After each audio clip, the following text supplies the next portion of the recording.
In the army training throughout the world, they go a step further in a wrong and unhealthily dangerous way. Why does it matter?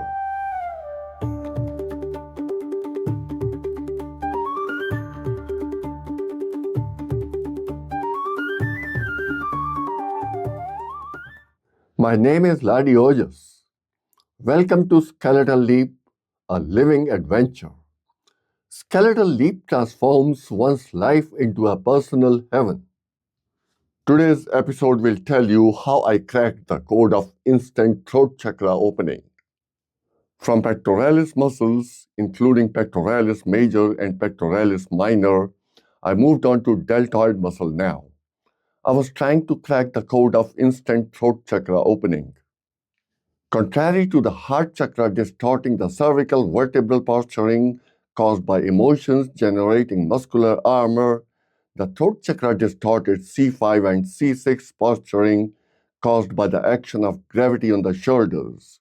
It made them drop down rather than getting tucked in. How did I reach this conclusion? I took my cue from quadrupeds posturing their upper torso along with their upper limbs. As we turned bipeds, we took our upper limbs up in the air, postured by the rotation of the humerus through deltoid muscles. And as gravity pulled the shoulders down, the humerus that was attached to them turned its angle 90-degree clockwise in its horizontal orientation on both sides. This made the entire upper limbs rotate 90-degree clockwise with their palms facing each other rather than facing backward as they were designed. As it became habitual, it distorted C5 and C6, thus closing the throat chakra. C5 and C6 have anatomical connections with thyroid and cricoid cartilages. The function of thyroid cartilage is protecting the vocal cords lying behind it. The function of the cricoid cartilage is providing attachments to cricothyroid muscle, posterior cricoarytenoid muscle, and lateral cricoarytenoid muscle. These muscles and cartilages affect the speech through opening and closing the airway.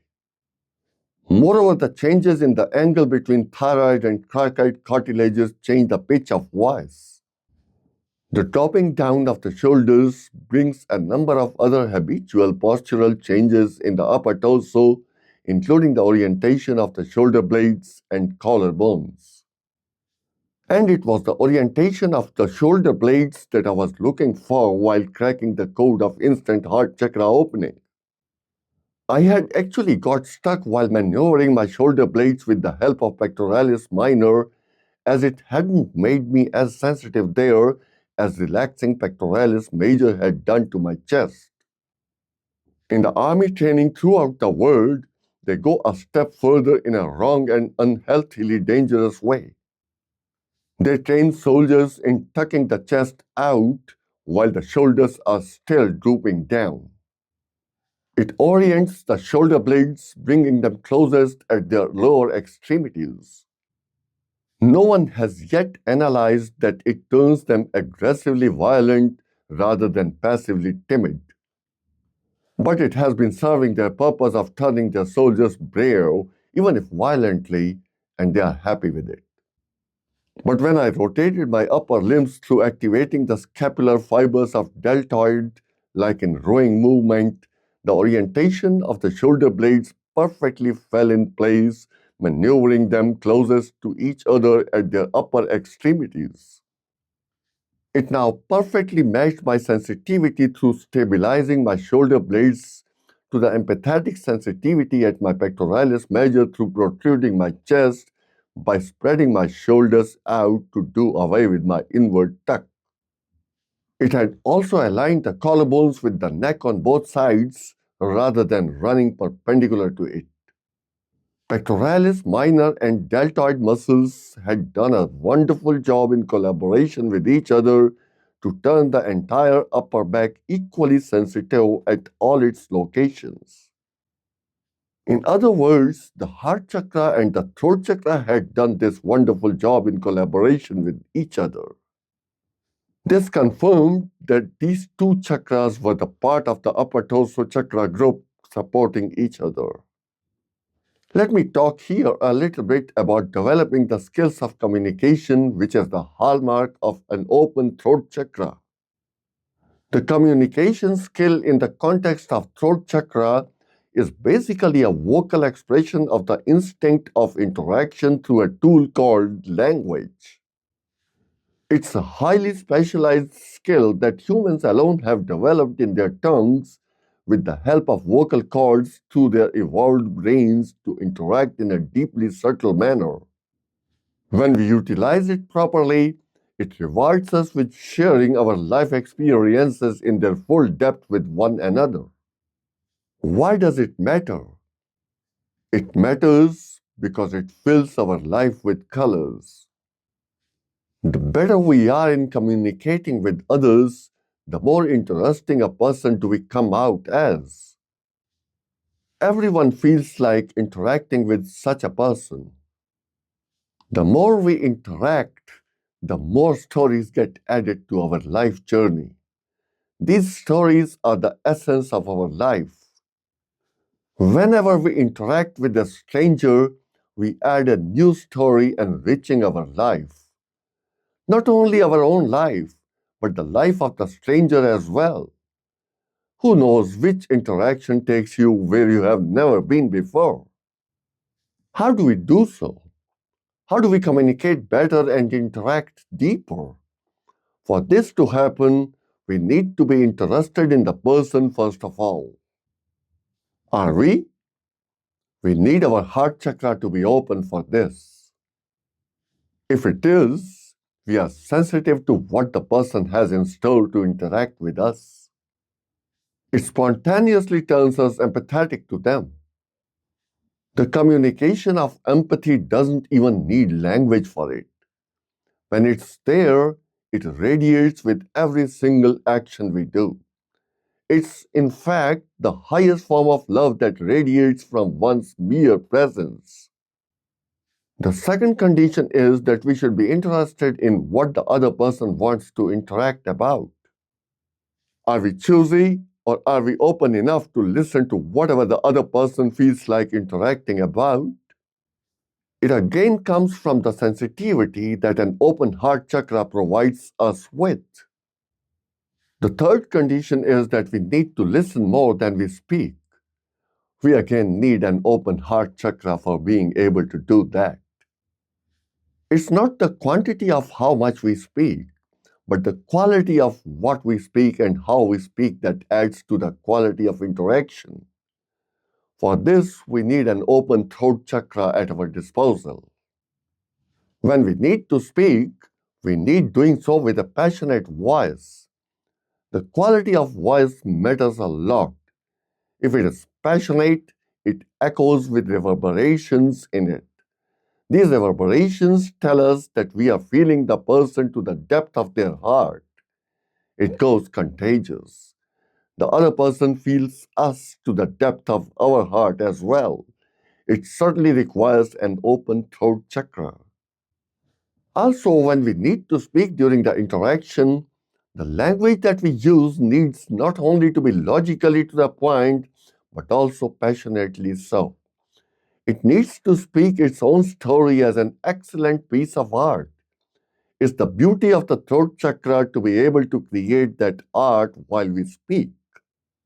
There is nothing more colorful than a satiating interaction in life. We need to open our heart and throat chakras to make our life colorful in every sense. I had successfully cracked the code of instant throat chakra opening. Download the code in the resources section of Skeletal Leap Book 1, available on skeletalleap.com/the mind-body connection. As I opened my throat chakra, there was one more thing that I discovered. And this one was even more valuable than strengthening the vocal communication channel. I realized that opening the throat chakra not only completed the instinctual physiology of its adjacent heart chakra located just below it in its own group, but also did the same to all the torso chakras located below it in the most perfect manner.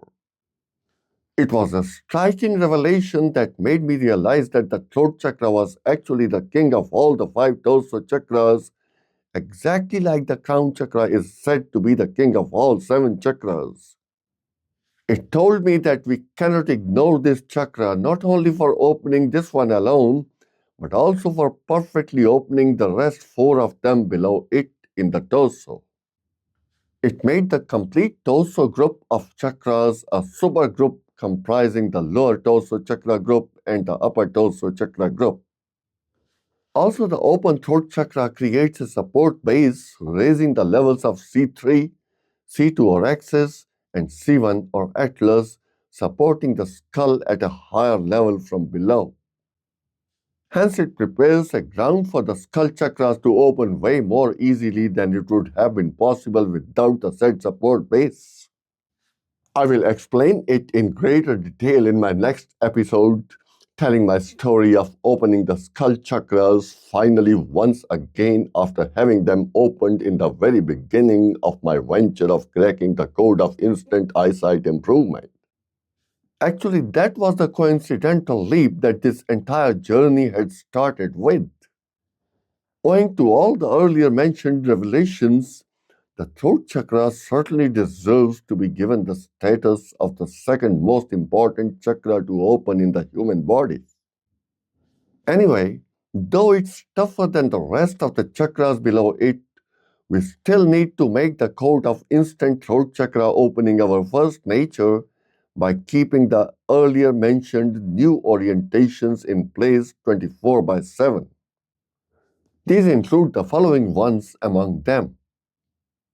The palms of the hands start facing backward like they were designed to do.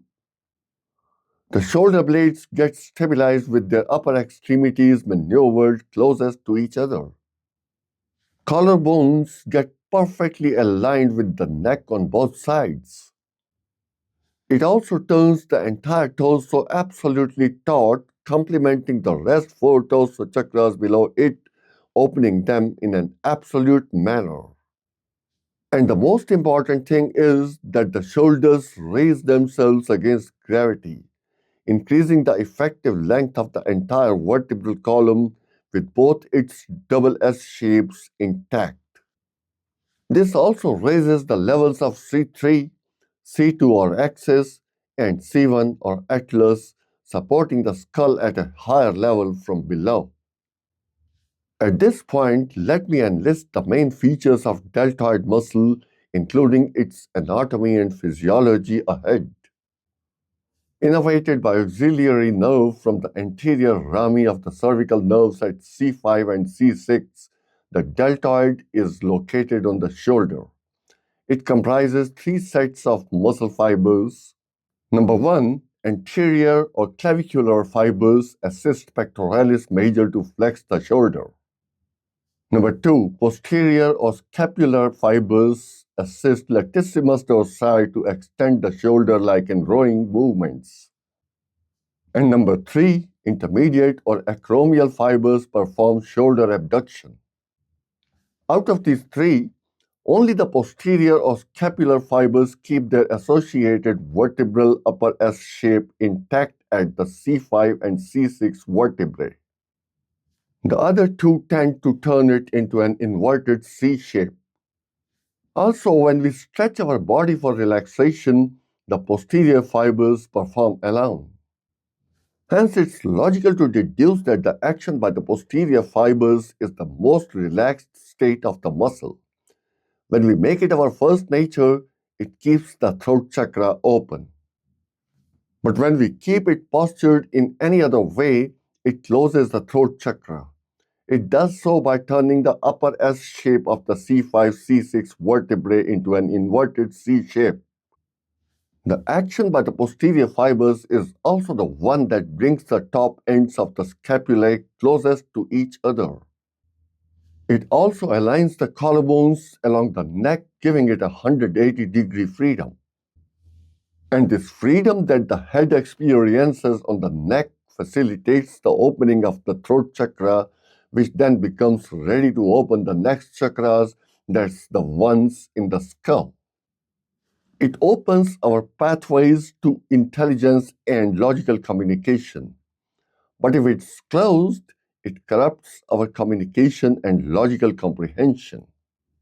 Symptoms of a closed throat chakra include sore throat, stiff neck, fear of speaking out, hypothyroidism, and hyperthyroidism.